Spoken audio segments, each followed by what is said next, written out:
sapagkat ay binasa po nilang rule para magkaroon po ng acting Senate President. Kailan po ba pwede magkaroon ng acting Senate President? Babasahin ko po sa inyong rule. Sabi po, in cases specified in subparagraph C of Section 4 of the rule, the President pro tem shall serve as acting President until the Senate shall have elected a new President. Hindi po sila maka-elect ng new President dahil wala po silang 13. Ulitin ko po, pag may 13 po sila, ako pa mag-o-oath sa kanila. Bibilisan ko po na ibibigay sa kanila. Wala po silang 13. So ano yung rule po? The President pro tempore shall discharge the powers and duties of the President in the following cases, A, B, C. But she or he shall only become acting President in the case of subsection C, which says, in the event of resignation, hindi po tayo nagre-resign.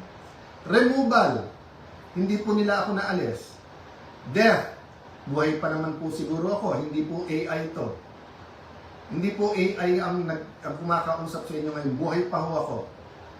Absolute incapacity, siguro naman po nakikita nyo, nakakapag-isip po ako, nakakapagsalita po ako. So wala pong ground para magkaroon ng acting president. This is an illegal coup d'etat na may kasamang pagbabasura ng ating konstitusyon.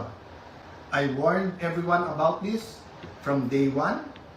We warned everyone yesterday when we explained the use of the parliamentary tool of not having a quorum.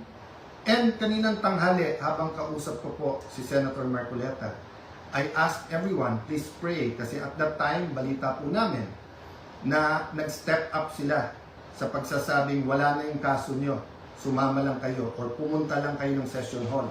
I even got a text yesterday, pumunta lang daw ako or si Senator Loren para nga at least mag-open and close. Nangyayari po minsan yan, that's a longer story.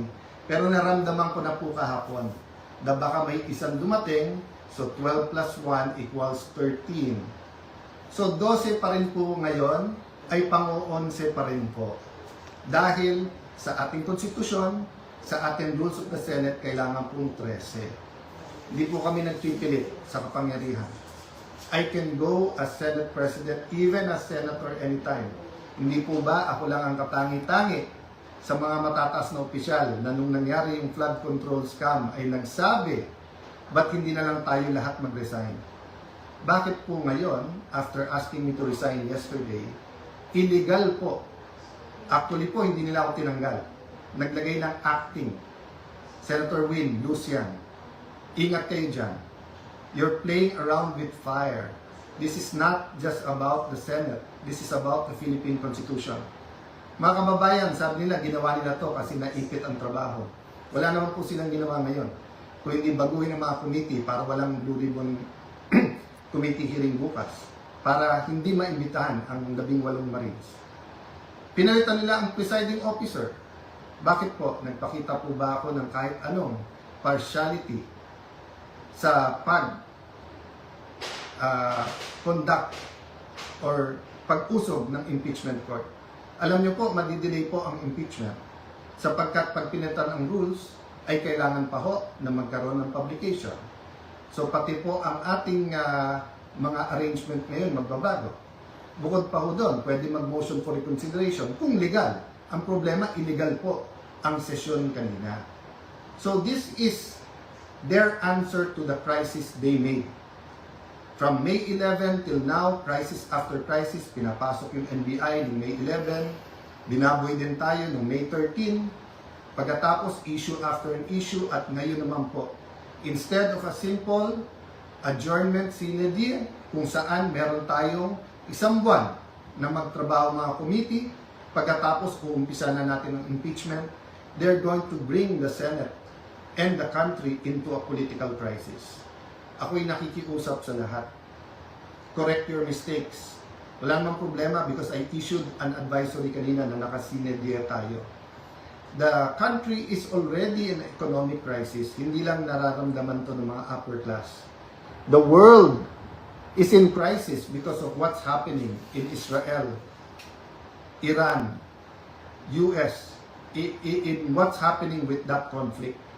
Marami pong naghihirap na, mas maraming maghihirap pa. We need the impeachment to be fair and impartial.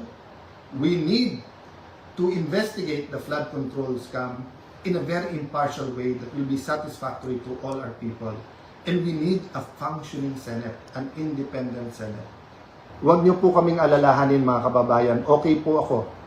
They can try to remove me, they can kill me, but they will not kill the idea of a democratic Philippines led not by men, but by laws, led by the Philippine Constitution.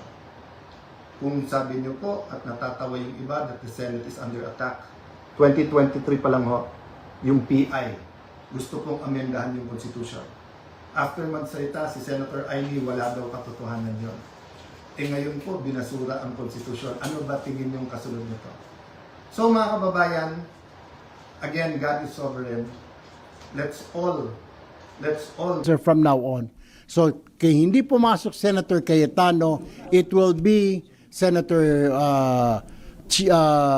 Win who will be presiding from now on. But are you expecting, sir, na eventually magiging Senate President dahil may liliban pa ba from the majority? Kung may lilipat pa, kung may mahimasmasan ngayon ng mga kasamahan nila, and I still urge, we're still open, doon po sa mga members po na majority, please join us. We will accept you with open arms. Let's work together for the nation, not for ourselves, not for the political parties, not for certain individuals, but for the entire country. Let's work together. We will accept you. We will embrace you. Sir, kung hindi makaka-13, hindi nananatili pa rin Senate President ngayon si Senator Alan. Say again? Well, right here in Rule 4 of the Senate, Section 5, it says, a pro tempore may act as acting president. Acting Senate President. Acting Senate President, ang pro tempore. Sir, kumuusap kay Senator Cheese para sumama po sa grupo. Oh, well, Senator Miggs. And then, actually, yesterday pa he's not very happy anymore. Then we really thought na yesterday he would join us, but he did not. He was thinking it over, consulting his family, his friends. And then kanina morning, he said he will attend. But we didn't expect it. Kasi kahapon he said he'll come, but he did not. So kanina, we were surprised when he joined us, when he arrived. Paano po naging effective yung pagpapalit nyo ng chairmanship if you never had a 13 yet? No, pag 12 po pwede, kasi majority na kami. Of the 22. Because it should be 11. Divided by 2, 22 divided by 2 is 11. Plus 1, so we have 12. But that math cannot be applied on SP. Not on SP. I'm sorry, not on SP. That's why we did not elect a Senate President, because we'll be violating a law. We'll be violating the Constitution. Was there any promise to SP, to Senator Cheese, or talagang na-enlighten lang siya? He was enlightened. I mean, kaya nga po, niyakap namin kanina, we were surprised because Sen Mix was already, we asked Sen Mix kanina, meron bang ikang kapalit, may sinasabi niya, wala naman. Well, nothing. Sir, kailan na sigurado na dadating si Senator Cheese? There was none. Kanina, nung nag-caucus kami ng 1 o'clock, wala pa eh. Kasi yesterday said na he will join, but he did not. Well, so yung mga bandang alas 3 na sa session hall kayo, were you losing hope na dadating siya? Well, I was already preparing what to tell you guys na pag hindi na naman sila sumipot, na I will say na bahala na ang taong bayan. Sir, pero po ba sir nakialam? Sir, kasi Ms. Arlie may nagsasabi nilakad ng palasyo yung pagpunta rito ni Senator Cheese. Wala namang kapalit. I mean, bakit yung number 2? Bakit makikialam ang palasyo? Bakit man makikialam? I mean, this is a Senate. I mean, we're another branch of government, di ba? Sen, what will happen pag nag-reserve si Bato? Then, pag dumating siya, it's okay. I mean, we welcome him. But that would make the senators 23, not 22. Ano po mangyayari sa Well, we already declared it. Kung susipot siya. Sir, to clarify, Kung susipot siya. right now we have a Senate President and an acting Senate President. Ano po yung difference and limits ng mga functions and roles? Actually, vacant yung Senate President. I mean, because may acting na tayo, di ba? There's an acting president. si Sen Win in his capacity as pro tempore until a new Senate President is elected. And the only way that we can elect is we will have 13. Otherwise, we cannot elect a new Senate President. So we will be, the Senate pro tempore will be the acting Senate President. But if SB Alan, sir, if SB Alan arrives on Monday, he will preside. Definitely. He will preside. He remains to be the SB. Yes, he will preside. Can we say na hindi stable pa yung kasalukuyan na majority, sir? I think it's already stable because 12 kami, 10 lang sila eh. Pero yung Senate President, hindi pa rin stable, sir. Yeah, you Senate President, yes. But what can he do? I mean, he might be a virtual president dahil majority na kami, di ba? 12 to 10. Sir, pag tinanong ni Senator Marcoleta yung ang kanyang blue ribbon, how will you assert? Yeah, yung That's illegal na po yung kanyang tomorrow. We have already instructed the Senate, the OSAA, the Senate Sergeant at Arms, the Senate Secretary. Sir, sabi niya, pwede, Na all seats vacant na po, di ba? We declared it. So, illegal na po yung gagawin niya because there's already a new Blue Ribbon Chairman. sir, kung matutuloy tomorrow, wag daw kukurap dahil may mga minority na pwede daw hong madawit doon sa flood control anomalies. Ay, doon. Kung sa amin sana tinignan niya muna yung kagrupo niya. Ilan doon ang sabit. Sir, sorry, ang grupo niyo po ang tawag ay majority na. Of course. Yes. Because the new majority, there's 12 of us. There's 12 of us. Sir, anong message mo send kay Senator? And then, another thing. Did you hear Senator Cheese abstained? Hindi naman So he did not abstain. Doon sa mga, when Senator Win said na declare all committee, seats vacant, except for the Senate presidency. Senator, paano pag magpumilit na mag-hearing bukas yung Blue Ribbon Committee under Senator Cayetano? I don't know how they will do that because there's already instruction to the Senate Sergeant at Arms. There's a new Sergeant at Arms. Wag papapasukin, sir. They will not be. And then there will be, we're contacting now the House of Representatives that this is the Senate new majority. And even Malacanang, there's already communication. We're just waiting for the reply. Sir, yung ginawa niyo po, anong mensahe? Even the guests hindi po papapasukin tomorrow. For instance, if the 18 ex-Marines surface. Because it's invalid already. This is already a press conference, right? I'm telling you, I'm the new Blue Ribbon Committee chair because there's a new Senate majority. Yung sinasabi po nila sila Senator Marcoleta, hindi na po sila majority, nasa minority. They only have 10. Na kung gusto mo pumunta ng mga Marines, magmerienda, pameriendahin na lang dyan. Meron na mga... Sila on Monday, sir, yung mga Marines na yun, or yung ibang guest sana bukas, invite ba sila on Monday? We will review upon consultation with the new members. Like I said, everybody is a member of the Blue Ribbon. Kasama po si Senator Marcoleta, kasama po kung gusto niya pa, ang ex-officio Senate President Cayetano.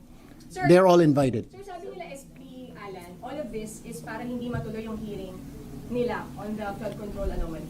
Meron na ngayon, Monday, di ba? Pero hindi, yung kanila, yung for tomorrow dapat. Are you denying that, Annalyn? Yeah, of course. Because, number one, okay, subcommittee, dapat i-constitute ang subcommittee upon the instruction of the chairman of the committee. Sino ba yung chairman nun? Si Senator Pia Cayetano. Number two, yung mga invitations, hindi man lang dumaan, kahit naman lang sa minority leader.